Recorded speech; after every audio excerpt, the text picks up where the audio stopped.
Boa tarde, Ribeirão. Boa tarde, telespectadores do Canal Mais. Pelo Canal 22, Larga a Brasa na TV. Conforme nós anunciamos, o programa de hoje é inteiro com o secretário de Estado, Dr. Antônio Duarte Nogueira, de Logística e Transportes de São Paulo, e deputado federal, líder oposicionista do governo federal e no governo estadual, um colaborador do governador Alckmin. Antônio Duarte Nogueira não fez restrição a qualquer pergunta que nós fizéssemos ou venhamos a fazer, e também dos telespectadores, porque nós os convidamos a fazer suas perguntas através do Facebook, do telefone 21 11 21 33. As perguntas já chegaram e estão aqui. Doutor Antônio Duarte Nogueira, boa tarde. Boa tarde, Morandini, boa tarde a todos os telespectadores do Canal Mais. Uma alegria poder estar aqui de volta, fazia um certo tempo que eu não havia vindo aqui ao seu programa, então, de modo que é uma alegria poder retornar aqui e poder conversar com você e com os telespectadores. Eu vou aproveitar do seu trabalho que foi feito como presidente do PSDB do Estado de São Paulo, inclusive com cargo em Brasília, e acompanhou o começo das pedaladas, o começo de tudo isso que aí está. Como é que o senhor está vendo o momento nacional? Bom, como qualquer brasileiro, com muita apreensão e, ao mesmo tempo, com enorme vontade de que a gente possa superar o mais rápido possível essa crise. É uma crise que vem de políticas econômicas erradas, de responsabilidade do ponto de vista administrativo, de corrupção, de roubalheira, uma espécie de endemia e se tornou a regra e não a exceção, os problemas de desvios de dinheiro público, e isso o povo brasileiro não aguenta mais, né? Há uma enorme indignação e isso deflagrou movimentos de rua, manifestações da população e, obviamente, tudo aquilo que lá atrás a gente já, de uma certa maneira, apontava com pouca repercussão, porque a economia até então ia bem e o governo abusava e abusava muito daquele momento positivo que a economia tinha, e aquilo ia escondendo os erros que vinham sendo sucessivamente acontecendo. Aumento da máquina pública, a economia do Brasil, que é a riqueza de todos os trabalhadores e trabalhadoras, não acompanhavam o crescimento bem maior das despesas do governo. O governo usou de subterfúgios ilegais, que são esses famosas pedaladas fiscais. A última delas, do ano de 2014, foi julgada agora pelo Tribunal de Contas da União e foram 106 bilhões de reais utilizados de maneira ilegal e irregular para esconder o rombo do orçamento da União.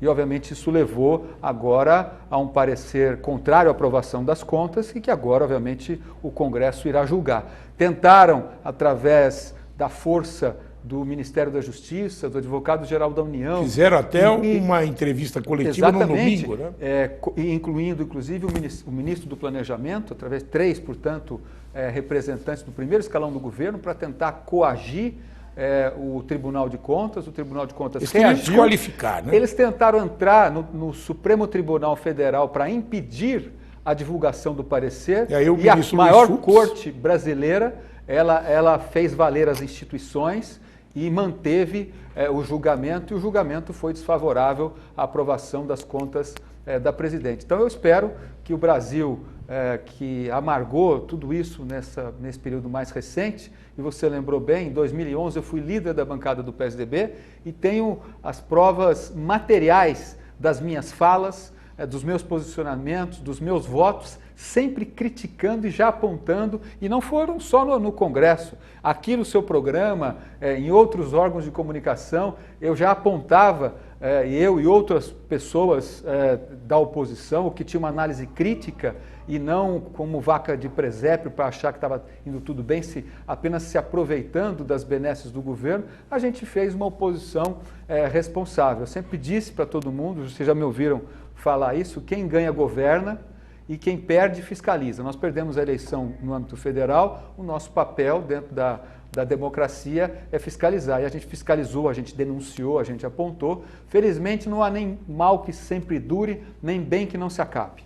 As pessoas podem, de maneira ingênua, às vezes serem enganadas por algum tempo ou por muito tempo, mas elas não serão enganadas durante todo o tempo.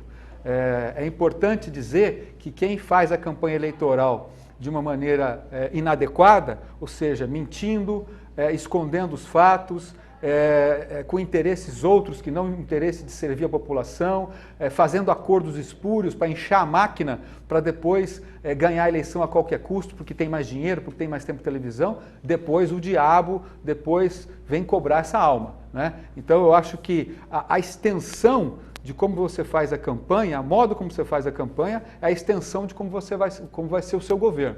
Então, muito atento, e as pessoas cada vez mais, com tudo isso que vem acontecendo, elas estão mais informadas, elas estão mais indignadas, e a democracia, sim. Nós temos que preservar as instituições, funcionar o Ministério Público, funcionar o Tribunal de Contas, funcionar o Superior Tribunal de Justiça, o Supremo Tribunal Federal, as organizações da sociedade civil organizada, OAB, todas as instituições que ficam acima das pessoas. As pessoas têm as suas vaidades, têm as suas fraquezas, têm os seus problemas, os seus vícios, mas essas instituições sólidas, elas que amparam solidamente uma democracia como é a democracia que o Brasil precisa ainda continuar exercitando. Nós vivemos o período mais longevo de democracia desde a nossa República de 1889, só nesses últimos 30 anos. Antes disso, teve golpe de Estado, teve renúncia, teve suicídio de presidente, teve a ditadura militar, teve tudo isso, né? Da redemocratização de 85 para cá, o Brasil vem cuidando de uma maneira assim bem cuidadosa dessa sua criança, desse seu adolescente e agora do seu adulto, que é a sua democracia. Então, acho que é ela que a gente tem que preservar. O Tribunal de Contas, através do ministro Nardes, o Gaúcho, o tribunal negou as contas e foi por unanimidade. Mas tem um outro item que é grave, porque o TSE, Tribunal Superior Eleitoral, foi contra as contas de Dilma na eleição do ano passado. Do lado de cá, pode obstar, vamos dizer, a continuidade do cargo dela na presidência, podendo dar ao vice a posse. No outro caso do TSE, se forem confirmadas as denúncias e os fatos que estão de posse do TSE, os dois serão penalizados, não é isso? Bom, vamos separar cada instituição e fato, até para o telespectador poder compreender melhor o que está acontecendo. Primeiro, na minha opinião pessoal, não adianta mais só mudar as pessoas ou mudar as leis. Nós temos que mudar o comportamento de como se faz a administração pública, de como se conduz as coisas, daquilo que é do interesse da população. O particular, cada um toca do jeito que quiser a sua vida, mas o que é público precisa ser mudado esse comportamento. Então, o que aconteceu com o Tribunal de Contas da União? Não foi só a unanimidade de todos os 11 ministros do Tribunal de Contas da União que votaram favoravelmente a desaprovação das contas da presidente Dilma por ter usado de meios ilegais contra a responsabilidade fiscal, contra a Constituição, contra as leis do país, para sacar um cheque a descoberto nas costas do povo brasileiro de 106 bilhões de reais que não existiam no orçamento. O objetivo eleitoral, né? Com um objetivo claramente eleitoral, como a gente já disse anteriormente. Então, não foram só os ministros, mas foram 14 auditores, pessoas concursadas, que unanimemente ampararam por laudos assinados por eles de que tudo isso efetivamente ocorreu. Os ministros do Tribunal de Contas simplesmente eles anuíram, eles concordaram com o que os técnicos já haviam apontado, ou seja, houve uma ilegalidade, uma aberração naquilo que se diz respeito ao orçamento da União durante o ano passado. Depois disso, o Tribunal Superior Eleitoral presidido pelo ministro Toffoli, que é ministro também do Supremo Tribunal Federal, indicado pela presidente Dilma. E era advogado do PT. E advogado do Partido dos Trabalhadores, presidiu o Tribunal Superior Eleitoral e também apontou que houve ilegalidades utilizadas durante a campanha eleitoral da presidente Dilma com o vice-presidente Michel Temer, que podem ser passíveis de anulação do diploma.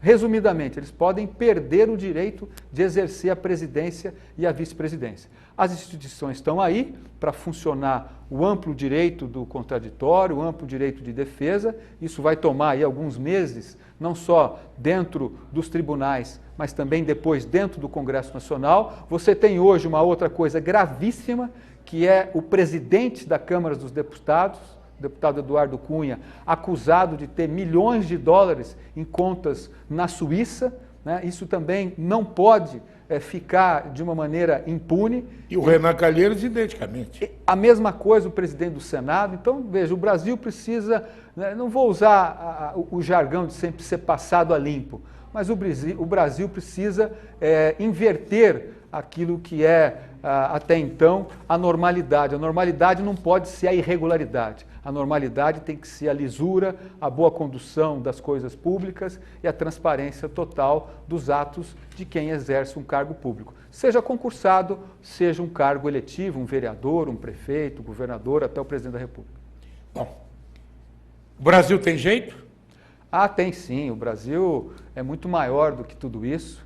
Eu acho que a gente amadureceu bastante, as instituições estão funcionando, a imprensa é livre, ela pode criticar, ela pode mostrar essas coisas, doa quem doer, as pessoas podem, ou bem ou mal, expressar o que quiserem, é livre a opinião, é livre o direito das pessoas circularem onde elas quiserem. Então eu acho que esse é o princípio basilar do exercício democrático. Quando tem problema, a gente identifica o problema e resolve. Resolver o problema, se é caso de crime, aquela pessoa que cometeu o crime, ela tem que ser julgada, punida. Se for crime de corrupção, dinheiro devolvido. Quanto dinheiro já não está sendo devolvido do escândalo de bilhões e bilhões de reais da Petrobras, que foi utilizado como um aparato para arrumar dinheiro, para fazer campanha eleitoral, tudo leva a crer, para o PT e para os seus aliados. Então eu acho que isso é que não só nos deixa estarrecidos, mas de um outro lado nos deixa muito confiantes de que a impunidade não vai imperar. As pessoas vão ser punidas, elas vão para a cadeia e cada um vai ter que cumprir pelos erros que cometeu. O senhor acha Dilma culpada ou laranja?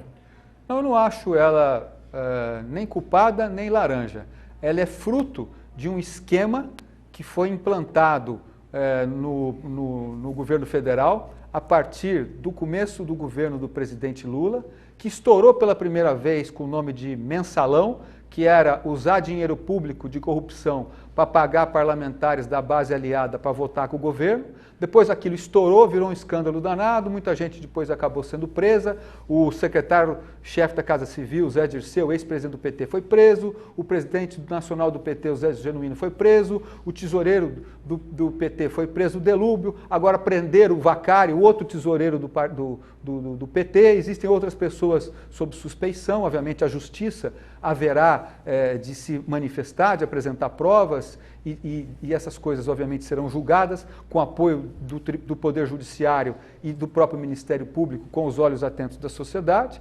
E depois disso, eles construíram um governo de meio que de arrendamento das estruturas de Estado. Cada partido ficava com um ministério, fazia com aquele ministério o que bem quisesse, e aí estourou outros escândalos, a exemplo do Petrolão, do Eletrolão e tantas outras coisas. A presidente Dilma, ela foi ministra de Estado do presidente Lula, ela foi chamada de gerentona, ela foi chamada de mãe do PAC, e hoje ela mostra intensa e escancarada incapacidade de sequer montar ou governar o seu próprio governo, que foi eleito de maneira enganosa, mentindo, ludibriando a população, e agora todo mundo sabe disso, há uma revolta gigantesca, os seus índices de popularidade são abaixo de 10%, os seus índices de rejeição são da ordem de 70%, mas nem por isso vai se arrancar ela do poder como se fosse uma ditadura de banana ou um país que não tivesse controle institucional. Tem que seguir todos os trâmites, tem que haver julgamento e, obviamente, as coisas agora estão se aflorando e tudo isso vai ser trazido à tona para que, se houver a necessidade de afastamento e ele for legal e for constitucional, obviamente vai ser cumprido a Constituição. O seu partido apoiaria o impeachment? O meu partido apoiará o impeachment desde que todas essas questões sejam levadas pontualmente como tem que ser na regra do jogo da democracia, seguindo a Constituição brasileira e seguindo as leis do nosso país. Eu acho que simplesmente você não pode querer tirar um governo que foi eleito democraticamente, mesmo mentindo para as pessoas, e veja que, na minha opinião, já falei isso outras vezes, o eleitor nunca erra, o eleitor sempre acerta, desde que ele tenha todas as informações. Os eleitores brasileiros não tiveram todas as informações, eles tiveram informações enganosas, informações que foram subtraídas da verdade plena, senão eles teriam escolhido um outro caminho, poderiam ter escolhido a Marina, poderiam ter escolhido o Aécio Neves, poderiam ter escolhido o Eduardo Campos, se ele não tivesse morrido durante a campanha, poderia ter sido um outro resultado eleitoral. Mas ela ganhou a eleição, como ela disse mesmo, fazendo o diabo. Então fizeram o diabo, ganharam a eleição, agora, obviamente, estão sendo punidos pela maneira irresponsável com que conduziram, infelizmente, o nosso país. E veja bem, continua os mesmos erros. Você agora pegou mais um pedaço de ministérios a pretexto de enxugar parte dos 39 para 31, mas na verdade você deu nacos da administração para outras figuras do parlamento, outras figuras da política pública, para tentar abafar a raiva contra ela, né, e o medo dela ser afastada por impeachment. E isso tudo está indo por água abaixo, porque ela não consegue aprovar os projetos dentro do Congresso, há uma divisão na base governista, há um momento de muita instabilidade, apesar de que o melhor foi ter feito alguma coisa do que não ter feito nada, mas era melhor que fosse feito dentro de um critério republicano. Você escolher as pessoas dentro de um critério de capacidade, de mérito, de eficiência para resolver os problemas e não simplesmente entregar um cargo público ou um Ministério da República para que as pessoas votem favoravelmente ao governo dentro do Congresso Nacional. Bom, eu vou fazer um pequeno intervalo e depois eu quero aqui abordar a questão do aeroporto Leite Lopes. Tem até a cobrança gravada da prefeita Darcy Vera. Depois do intervalo, já eu volto. A TV Mais está presente no seu dia a dia, levando informação, entretenimento e muita diversão. Fique ligado em nossa programação diária e diversificada, aqui no canal 22. TV Mais, paixão por Ribeirão. O senhor é o próximo. Ah, sim. Você achega, Zifio? Olha, painho, eu preciso de um trabalho para atrair cliente. Ó, Zifio, o trabalho é bom, mas o que funciona mesmo é propaganda. Mal olhado, mídia impressa, televisão, ninguém te ouve, spot no rádio, quer todo mundo falando disso, você? Internet. E dá certo, painho? Propaganda quebra mandinga, atrai o cliente. Eu pera um pouquinho só que tá baixando aqui. O santo? Não, aplicativo aqui, que beleza. Tire o encosto da crise do seu ombro, faça propaganda. Apoio TV Mais, paixão por Ribeirão. Na Atual Clean você vai encontrar sempre as melhores soluções. São profissionais treinados para limpeza e manutenção para portarias de residências, condomínios ou empresas. E tudo supervisionado para garantir a satisfação de seus clientes. Uma equipe preparada para fazer sempre o melhor em serviços terceirizados. É muito mais praticidade e segurança para quem contrata. Atual Clean, a sua rede de serviços de confiança. Avenida Senador César Vergueiro, 731, telefone 3877-4474. Consulte outros serviços pelo site www.atualclean.com.br. Larga a Brasa na TV. Estamos entrevistando o secretário estadual de Logística e Transportes de São Paulo, Dr. Antônio Duarte Nogueira. Vamos aqui conversar com algumas, espicaçadas. O Nogueira pai, quem fala é Elaine Cristina. O Nogueira pai foi um grande homem, mas o filho está deixando a desejar. Sempre falando do aeroporto, mas nunca resolve-se nada. Eu já tenho outro aqui. Se o senhor é ribeirão-pretano de coração, o que fará pelo aeroporto em Ribeirão Preto? Não quis se identificar. Eu gostaria que o Bia colocasse a prefeita. Põe a prefeita para o doutor Nogueira ouvir a cobrança que ela fez. Questão do aeroporto. A senhora está lutando ainda, prefeita? Eu estou lutando, mas está devagar o Duarte Nogueira, hein, Duarte Nogueira? O senhor me critica tanto, mas está devagar e preguiçoso. O senhor deveria já ter colocado de utilidade pública toda aquela região que vai aumentar a parte do muro do alargamento. O senhor não fez. O senhor fica falando que é do governo do estado, mas é do governo federal, mas é do estado. O senhor já poderia ter publicado e já poderia ter ali considerado de utilidade pública. Então, para de jogar serviço para os outros, se a obrigação é sua.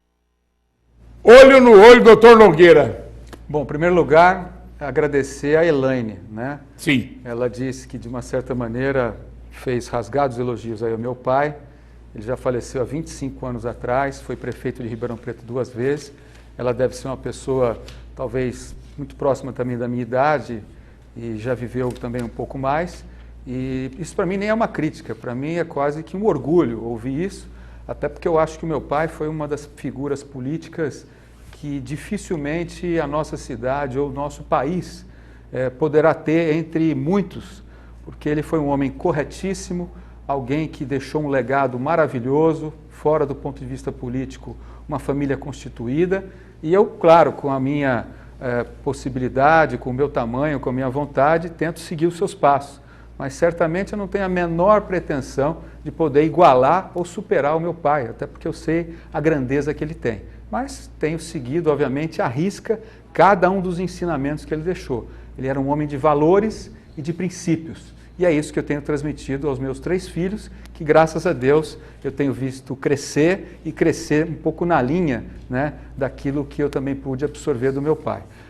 O outro que não se identificou também, eu agradeço a questão. E quanto à prefeita, veja bem, o aeroporto ele tem que ser uma causa compartilhada. Ele não pode ser uma briga de comadres, onde um que não consegue fazer uma coisa bota a culpa no outro. Veja bem, eu votei no governador Geraldo Alckmin para governador do estado. Ele foi reeleito e eu peço para o telespectador apontar alguma obra do governo federal aqui em Ribeirão Preto, além da canalização dos córregos da enchente que Ribeirão recebeu do governo federal. E aí eu aponto viaduto Henri Nestlé, Poupa Tempo, Banco do Povo, o Trevão. Agora a FATEC, nós vamos entregar esse mês, até o final desse mês, já tem os alunos estudando lá na Vila Virgínia. Aliás, a FATEC, que estava sendo empurrada pela administração municipal para ir para um lugar irregular, que até agora não foi possível de ser regularizado, que é a antiga Cianê, se a gente não tivesse ajudado para sair de lá, desse imbróglio, e colocar a FATEC lá num terreno no alto da Vila Virgínia, a escola sequer teria ficado pronta. Ela não só está pronta, como os alunos já estão estudando e o governador vai vir aqui inaugurar.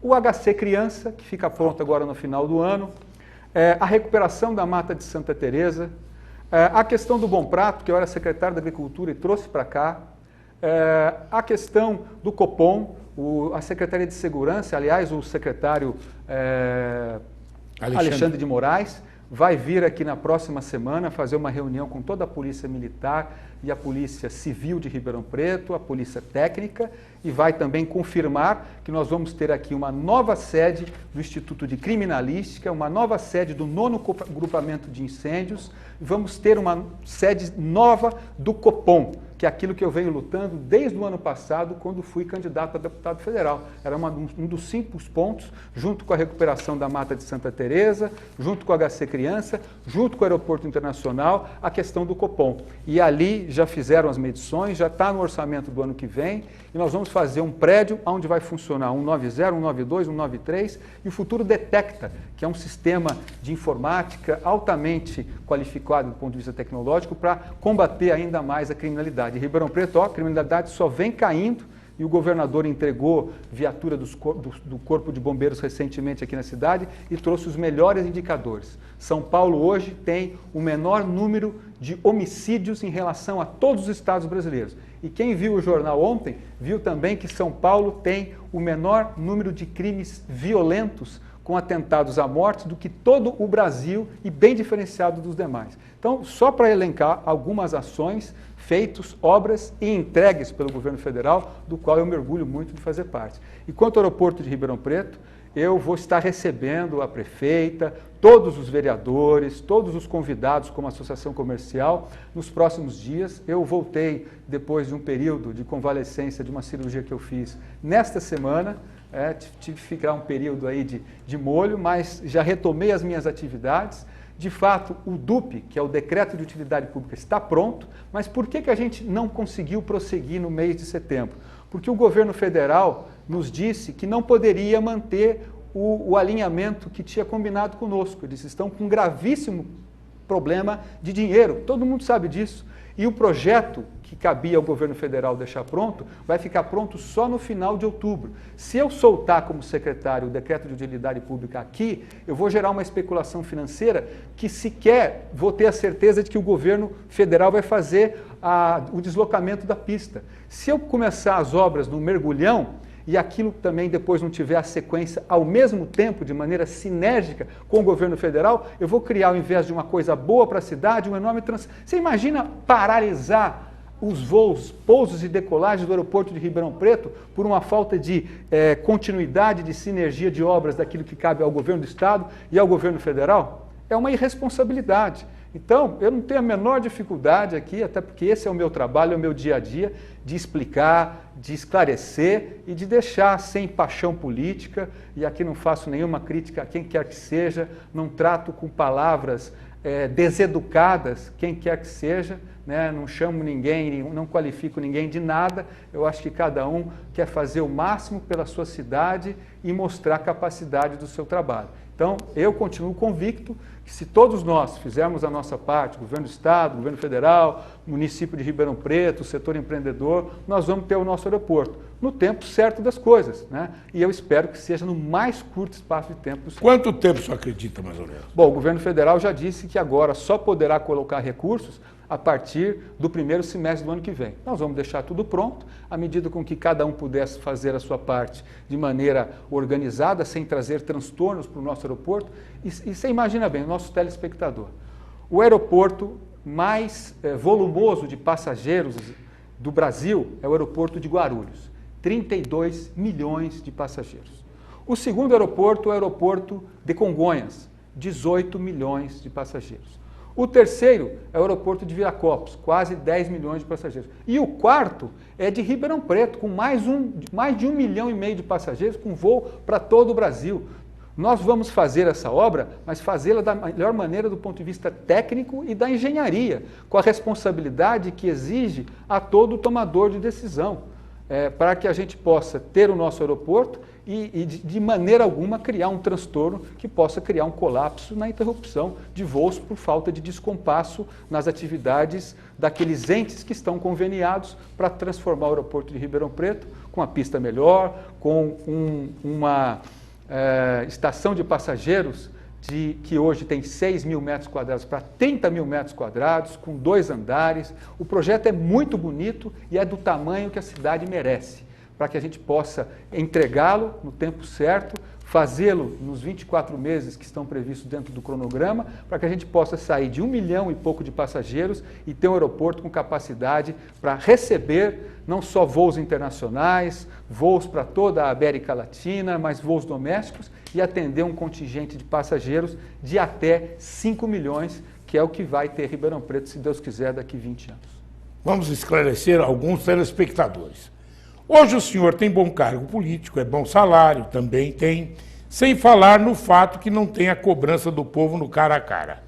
Trocaria tudo isso para ser candidato em Ribeirão Preto? Se sim, com qual interesse? Odair Silva. Bom, Odair, eu não tive o cargo que caiu do céu, eu fui eleito, né? Aliás, fui eleito 6 vezes, de uma maneira muito generosa e com a confiança dos eleitores de Ribeirão Preto e da nossa região. por 3 mandatos como deputado estadual e por 3 mandatos como deputado federal. Fui secretário de Estado do Mário Covas, o que me honra muito, entre os anos de 95 e 96, secretário da Habitação. Fui líder de governo, fui líder de bancada, e fui secretário de Agricultura do Estado de São Paulo de 2003 até 2006, fui presidente do Fórum Nacional dos Secretários de Agricultura, assim como também fui presidente do Fórum Nacional dos Secretários de Habitação, e hoje sou, depois de ter sido líder do PSDB na Câmara Federal, no mandato anterior, hoje sou, a convite do governador, secretário de Logística e Transporte. Eu sou um servidor público, quem paga o meu salário é o povo de São Paulo, através dos seus impostos, e eu tenho procurado responder a esse julgamento de maneira transparente, prestando contas e, inclusive, recebendo de maneira muito democrática as críticas. Até porque tem um ditado, acho que de São Tomás de Aquino, se não me falha a memória, que diz: prefiro os que me criticam porque me corrigem do que os que me adulam porque me corrompem. Então, é em cima desse princípio que eu levo a minha vida pública.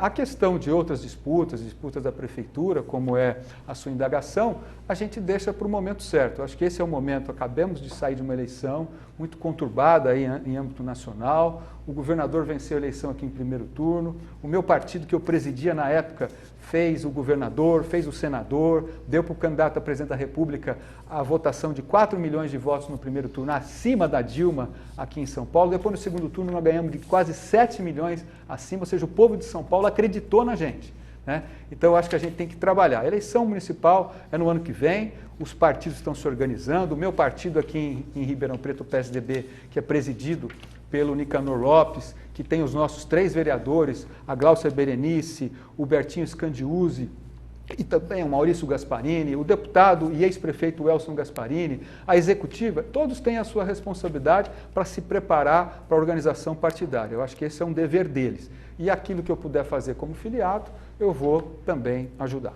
Bom, vamos então seguir São Tomás de Aquino, preferindo aqueles que o corrigem aos que o adulam.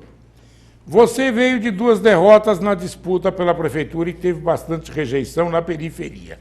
Baseado nisso, o senhor pretende mudar sua próxima campanha política, Charles Evangelista, dos Campos Elíseos? Bom, repito, as questões de decisão sobre a campanha do ano que vem ainda sequer estão definidas. Inclusive, a mudança da lei eleitoral permite que as pessoas possam, ao invés de mudar de partido um ano antes, que era agora dia 2 de outubro passado, seja 6 meses antes. Então, muita coisa ainda vai acontecer, a campanha se modificou para uma campanha mais curta. Agora, nas 3 vezes que eu disputei a Prefeitura de Ribeirão Preto, 2 eu perdi para o Palocci, né, para o ex-ministro, o ex-prefeito Antônio Palocci, e a última eu perdi para a prefeita Darcy Vera. Né? Eu acho que faz parte do jogo democrático e o eleitor escolhe quem é que ele quer dar oportunidade para ser prefeito da cidade. Um outro lado, eu disputei outras eleições e tive a generosidade de vencer 6 eleições como deputado por Ribeirão Preto e pela nossa região, representando a minha cidade, a minha região na Assembleia e na Câmara Federal. Então, eu acho que não só a periferia, mas toda a cidade hoje precisa dos cuidados. Eu tenho andado por Ribeirão Preto, né? A parte da Zona Sul e do centro quase que anda sozinho, mas a periferia que ele se refere é a que está mais abandonada, Mato Alto, as escolas estão descuidadas, você não tem local para praça de esportes, você não tem o viário arrumado, tudo cheio de buraco, faltando água de um lado e vazando água de outro. A questão da moradia, da casa popular, uma confusão ainda na reclamação da fila da Coab, como vinha desde a campanha eleitoral. Então, a gente precisa, de fato, organizar a nossa cidade. Eu posso ajudar Ribeirão Preto não é sendo prefeito. Eu posso ajudar a cidade, como qualquer cidadão, fazendo a minha parte, não jogando lixo na rua, cobrando pelos meus direitos, exercendo um papel dentro de uma associação comunitária para ajudar a limpar o bairro, fazer um trabalho de mutirão, trazer boas ideias, amparar a juventude que está aí sendo subtraída ou conduzida pelas drogas. Cada um pode ajudar de todas as maneiras. Não é só ser prefeito que a gente pode ajudar a cidade. Tanta gente acabou sendo prefeito de Ribeirão Preto e tanto prejuízo acabou também trazendo para Ribeirão. Aqui tem uma porção de perguntas que o senhor faz aqui, um liquidificador. Maria Cecília da Silva, Campos Elíseos. Ouço muitas pessoas falarem mal do Nogueira e que ele não fez nada pela cidade. Sugiro que o senhor apareça mais, faça a prestação de contas do trabalho realizado como deputado. Aí tem mais. Marcos Torraca. O senhor ainda tem dúvida que Ribeirão Preto precisa do senhor no ano que vem para ser prefeito? Hélio Santos, seu saudoso pai eternizou seu nome na política da nossa cidade. E você, o que está fazendo para deixar seu nome na história de Ribeirão Preto? E no final, o que fazer para resolver o problema de Ribeirão Preto? Em 4 anos, o novo prefeito irá conseguir arrumar a cidade? Danilo Oliveira. Bom, eu ouvi o Danilo, ouvi o Marcos Torraca, o Hélio Santos, e Maria Cecília da Silva. Bom, na verdade, de fato, a todos eu tenho que dizer que a comunicação é muito importante. Uma parte delas eu estou fazendo aqui hoje ou em outras oportunidades, nas rádios, nos jornais, conversando com as pessoas na rua. Eu costumo ir no jornaleiro, eu vou no supermercado, eu corro pela rua, as pessoas sabem que eu gosto de correr. Eu vivo Ribeirão Preto, não todos os dias da semana, porque eu trabalho em São Paulo. Mas finais de semana eu estou aqui estão meus filhos, aqui está minha família e assim por diante. Então, eu acho que, diferente de quem tem veículos de comunicação, e no meu caso, na minha família, tanto meu pai quanto qualquer familiar meu ou eu, nunca tivemos uma rádio, nunca tivemos um jornal, nunca fomos donos de televisão. A nossa atividade, e o Morandini sabe, porque me conhece desde criança, sempre foi feita dentro da divulgação do dia a dia do que eu faço. E eu estou prestando contas do meu trabalho hoje aqui, e as pessoas é que vão fazer o julgamento. A torcida, por ser prefeito, eu acho que ela não deve ser direcionada a uma pessoa, ou seja, o Nogueira, ou seja, quem quer que for. A gente precisa primeiro escolher o perfil da pessoa, seja mulher ou seja homem, e quem está junto, e que ideias trazem. Né? Não adianta você escolher uma figura que possa criticar o governo ou possa aliciar através de uma sensação de boas ideias, de promessas, de coisas que a cidade precisa, mas tudo isso demanda planejamento, organização e dinheiro. Ninguém aguenta pagar mais imposto. Então eu acho que a gente tem que organizar o Estado brasileiro. Não só o Estado, a nossa cidade, as suas estruturas de governo, que consomem mais de 2,5 bilhões de reais por ano, que é o orçamento desse ano para Ribeirão, o ano que vem vai ser 2,8 bilhões, e não sobra um centavo para investir. Porque se sobrasse algum centavo para investir, a cidade não estaria da maneira como se encontra hoje, com tudo por fazer. Então eu acho que isso é uma coisa que não sou eu que estou te dizendo, eu falo como cidadão e é uma coisa generalizada na cidade. Então, antes de fulanizar quem vai ser isso ou aquilo, a gente tem que abraçar boas ideias, ideias consistentes, com coisas que façam sentido e que tenham uma equipe capaz, de fato, de não se aproveitar e de usufruir das benesses do poder, mas que esteja lá, de fato, engajada num projeto de, nos próximos 4 anos, se Deus quiser, ver se quem vencer, transformar a nossa Ribeirão, dando ela as potencialidades que efetivamente ela tem. Ribeirão Preto é muito maior, obviamente, de qualquer um dos seus governantes, qualquer um dos seus políticos. Ribeirão é uma cidade gigante do ponto de vista da sua capacidade, do seu potencial. Hoje está com o nariz para baixo, hoje a cidade está desanimada, hoje há uma baixa estima por um monte de problema que nós estamos enfrentando no dia a dia, no trânsito, na moradia, na água, no saneamento, etc, etc. Mas não cabe aqui fazer um julgamento. Cabe aqui a gente constatar isso e repetir, não é o salvador da pátria que vai vir ajudar a recuperar a cidade. É as ideias cercadas de boas pessoas, capazes de dizer a verdade e de incentivar todo mundo a ajudar dentro de um sentido de pôr a cidade em primeiro lugar. Nós estamos já caminhando para o final do programa, mas eu tenho aqui o Paulo Nogueira, que falou sobre o aeroporto. Meu xará. E o senhor já deu a resposta. Eu tenho do Cantídio Maganini, são 3 perguntas, mas são estruturais. Ele é secretário executivo do FERP, do Fórum. Meu colega da Associação de Engenharia. Isso. Então, eu já vou lhe dar para o senhor manter o contato e dar a resposta. Agora, eu vou chamar um intervalozinho, nós estamos caminhando para o final do programa, porque eu quero que o senhor me responda sobre o fechamento das escolas pelo governador Alckmin, depois do intervalo. A TV Mais está presente no seu dia a dia, levando informação, entretenimento e muita diversão. Fique ligado em nossa programação diária e diversificada, aqui no canal 22. TV Mais, paixão por Ribeirão. O senhor é o próximo. Ah, sim. Você achega, Zifio? Olha, painho, eu preciso de um trabalho pra atrair cliente. Ó, Zifio, o trabalho é bom, mas o que funciona mesmo é propaganda. Mal olhado, mídia impressa, televisão, ninguém te ouve, spot no rádio, quer todo mundo falando disso, você? Internet. E dá certo, painho? Propaganda quebra mandinga, atrai o cliente. Eu pera um pouquinho só que tá baixando aqui. O santo? Não, aplicativo aqui, que beleza. Tire o encosto da crise do seu ombro. Faça propaganda. Apoio TV Mais, paixão por Ribeirão. Na Atual Clean você vai encontrar sempre as melhores soluções. São profissionais treinados para limpeza e manutenção para portarias de residências, condomínios ou empresas. E tudo supervisionado para garantir a satisfação de seus clientes. Uma equipe preparada para fazer sempre o melhor em serviços terceirizados. É muito mais praticidade e segurança para quem contrata. Atual Clean, a sua rede de serviços de confiança. Avenida Senador César Vergueiro, 731, telefone 3877-4474. Consulte outros serviços pelo site www.atualclean.com.br.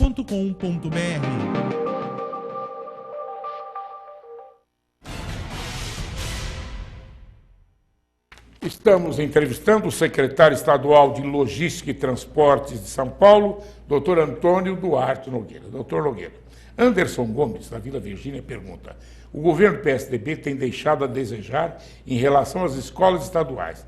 Não há bomba como fazer diminuir carga horária das aulas de humanas. Agora fala-se em fechar escolas em Ribeirão Preto. Educação é ou não prioridade do seu colega Alckmin?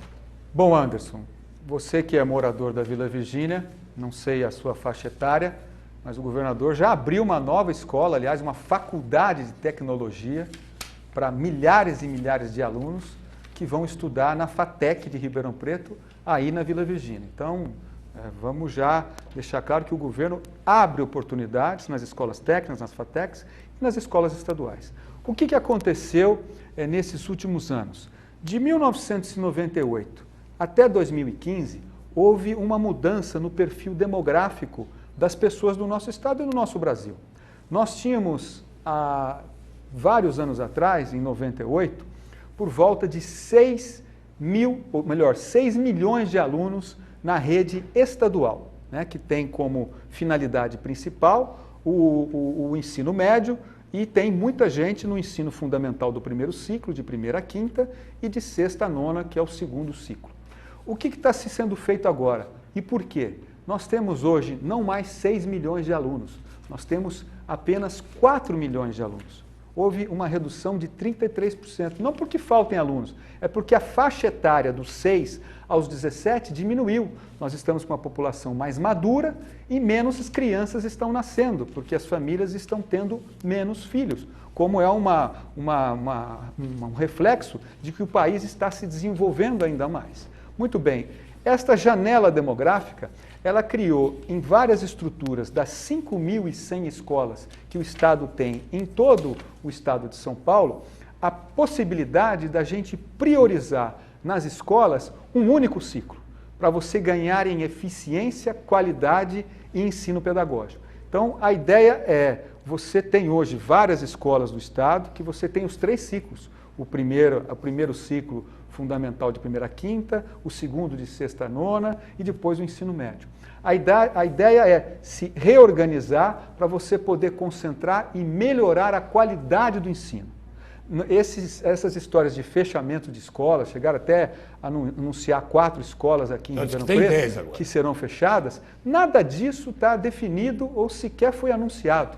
As dirigentes de ensino ou os dirigentes de ensino, que são 91 em todo o nosso estado, eles vão se reunir na semana que vem com o secretário da Educação, o professor Herman, para apresentar todo esse levantamento para otimizar e garantir qualidade para as escolas. E, inclusive, já está sendo feito até os estudos para que as crianças não tenham nenhum desconforto em termos de deslocamento da proximidade da sua casa ou para a sua escola quando houver a eventualidade dela ir para uma outra escola para concentrar na questão da educação e, eventualmente, se houver algum prédio que ficar ocioso, e várias salas de aula já estão ociosas pela ausência e a necessidade de alunos, eles não vão ser simplesmente fechados, eles vão ser transformados em creches, em ensino técnico ou em escolas que serão feitas ou em parceria com as próprias cidades ou com atividades para a formação de jornada integral para esses alunos, ou seja, para que os alunos fiquem mais tempo recebendo ensinamentos, recebendo atividades curriculares diferentes até daqueles que eles têm de maneira regular na própria sala de aula. Então, há muita falta de informação e o importante é a gente aguardar para poder ter aquilo que de fato efetivamente vai acontecer. Bom, e eu vou falando com o senhor, inclusive colocando o senhor no ar aqui no nosso programa, o senhor vai esclarecendo no decorrer. Eu quero agradecer muito a sua presença e dizer que o nosso programa está à sua disposição, a TV Mais, à sua disposição para os seus esclarecimentos e para fazer o contato direto São Paulo, Ribeirão, Brasília, Ribeirão, como o senhor o desejar. Bom, Morandini, agradeço mais uma vez aí os telespectadores da TV Mais. Agradecer não só ao Antônio Carlos Morandini, mas a Cíntia, a Nathalie, toda a equipe técnica aqui, pela maneira sempre muito cordial que nos recebe. Eu espero, dentro da minha disponibilidade de tempo, vir mais aqui. Você vai arrumar esse tempo? Vou arrumar, até porque eu acho importante que a gente possa responder as perguntas dos telespectadores e, ao mesmo tempo, esclarecer o dia a dia do nosso trabalho ou opinar em outras coisas que, eventualmente, as pessoas desejem ouvir qual que é a nossa opinião. Obrigado, doutor Antônio Duarte Nogueira, secretário de Logística e Transportes de São Paulo. Obrigado a você, telespectador. Até amanhã, com Larga Brasa na TV.